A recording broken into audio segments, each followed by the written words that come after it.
ভাই মনে আছে বলছিলাম যে মানুষের রুটি রুজির উপর হাত দিয়েন না। যদি আমি মানুষের রুটি রুজির উপর হাত দিয়ে দেই তাহলে আল্লাহ আমার রিজিকের উপর হাত দিবে। তো এতবার বলার পরেও যেহেতু আপনি শোনেন নাই, তো বাস্তবে কি হলো বুঝতে পারছেন তো? এটাই নিয়তি, এটাই বিধাতার খেলা, এটাই ১০ জন ৫ জন যেই কয়জন নিয়ে কাজ করেন না কেন তার ভারী নিঃশ্বাসের ওজন বুঝতে হবে। তো আজকে আপনি আমার রিজিকের উপর হাত দিবেন, আল্লাহ আপনার রিজিকের উপর হাত দিয়ে দিবে। ঠিক আছে? এই জিনিসগুলো আগে থেকেই নিজেকে বুঝতে হবে।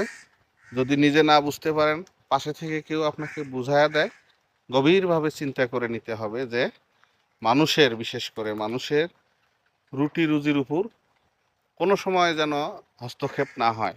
আমার কারণে একজন ১০ টাকা মাইনাস হলো, আমার কারণে একজন মন খারাপ করে নিঃশ্বাস ফেললো আমার নাম নিয়ে, যে ওর কারণে আমার এই সমস্যা।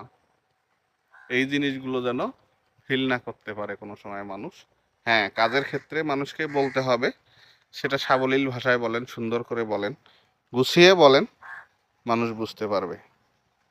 কিন্তু যেখানে, যে স্থানে কর্মরত আছি, থাকি, থাকবো, হুম, এমন ভাব নেওয়া যাইব না যে আমি এখানে সব কিছু, আমার দ্বারাই সব হচ্ছে, আমি যা বলবো তাই।